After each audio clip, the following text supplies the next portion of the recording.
Connais-tu ce tableau de Claude Monet? Il s'appelle Le Déjeuner sur l'herbe. Il a été peint entre 1865 et 1866. À l'origine, c'était entre un hommage et un défi à un autre peintre au nom similaire, Manet, qui lui-même avait fait un tableau qui s'appelait Le Bain à l'époque et qui plus tard deviendra aussi Le Déjeuner sur l'herbe. Et ce peintre Manet avait pris le temps un peu durant le salon de 1863 de railler ce jeune homme qui avait un nom similaire au sien et qui commençait à avoir du succès. Toujours est-il que quelques années plus tard, Monet décide de faire sa grande œuvre, son œuvre de jeunesse. Il est à Fontainebleau, exactement à Chailly, et il décide de trouver un coin de paysage, un coin de forêt pour faire son tableau, installer la nappe et faire lui aussi un déjeuner sur l'herbe. Maintenant, il lui faut les personnages qui pourront accompagner cette nature morte, qui sont la nappe et ses quelques fruits, ses bouteilles installées dessus. Et pour les personnages, il écrit notamment à un de ses amis peintres, Basile. Basile était retourné à Paris quelques mois plus tôt et Monet le supplie presque de revenir pour poser pour son déjeuner sur l'herbe. Il lui dit ceci: Je vous en supplie, mon cher ami, ne me laissez pas aussi dans l'embarras. Toutes mes études vont à merveille, il ne me manque plus que les hommes. Venez donc de suite. Je ne pense plus qu'à mon tableau, et si je devais le manquer, je crois que j'en deviendrais fou. Tout le monde sait que je le fais et m'y encourage beaucoup, il faut donc que cela se fasse. Basile met quelques mois à répondre, mais fin août, il se décide enfin à rejoindre Monet pour poser pour lui. Il écrit à sa mère: Demain, je pars pour Chailly, où Monet m'attend comme le Messie. Il pose donc pour plusieurs figures sur la toile. Gilet ouvert, décontracté, il est allongé dans l'herbe sur la partie droite de la toile. Relevé, à côté d'une femme qui est en train de remettre ses cheveux en place, on le retrouve au centre. Mais également sur la gauche, où il est à côté d'une certaine Camille Doncière, qui deviendra plus tard Madame Monet. C'est ces deux mêmes personnages qu'on retrouve dans ce tableau, Les Promeneurs, peint également en 1865. La similarité entre Les Promeneurs, Le Déjeuner sur l'herbe et l'esquisse préparatoire du Déjeuner sur l'herbe est flagrante et on sent que Monet a vraiment beaucoup travaillé ses sujets, ses personnages et le décor avant de les reproduire sur la grande toile. C'est étonnant de voir comment un peintre, quand il a besoin de peindre la société qui l'entoure, parfois utilise le même modèle. Si on ne le savait pas, on voit des personnages différents. Maintenant que vous le savez et que je le sais, on voit Basile un peu partout.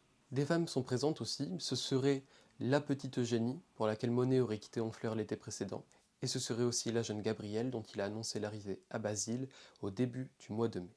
On voit également que l'homme peint sur la nappe sur le travail préparatoire et celui présent sur le travail final n'est pas le même.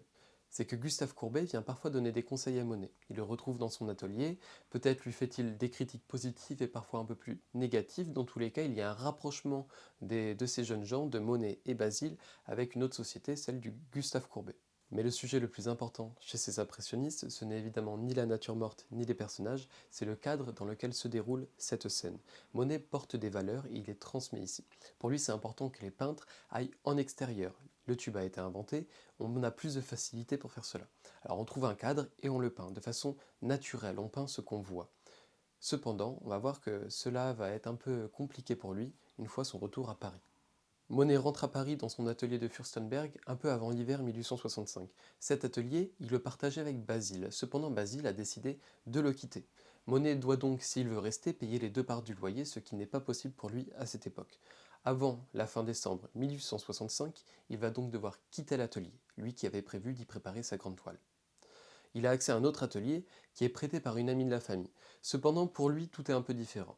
Les dessins et les tableaux préparatoires qu'il avait fait durant l'été sont assez durs à reproduire en beaucoup plus grand. Je rappelle, près de 4 mètres sur 6.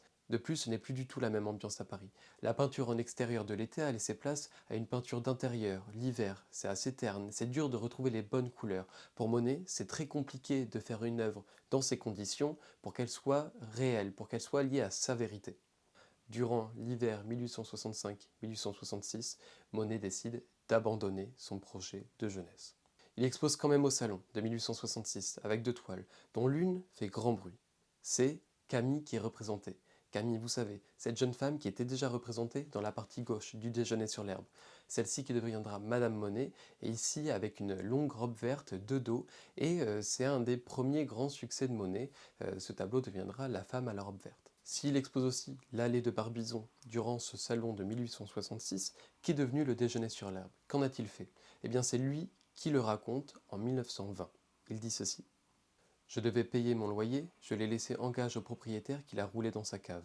Et quand, enfin, j'ai eu de quoi le retirer, vous voyez s'il avait eu le temps de moisir. Monet récupère sa toile en 1884, 6 ans après l'avoir laissée en gage. Malheureusement, elle est très abîmée, donc il fait une découpe, il garde la partie centrale, la partie gauche et la partie droite. Aujourd'hui sont encore conservées au musée d'Orsay la partie centrale et la partie gauche. La partie droite, elle, a disparu. Voilà ce qu'il en est du Déjeuner sur l'herbe de Claude Monet. J'espère que ça vous a plu et que vous en avez appris un peu plus sur l'univers qui entoure les peintres de cette époque.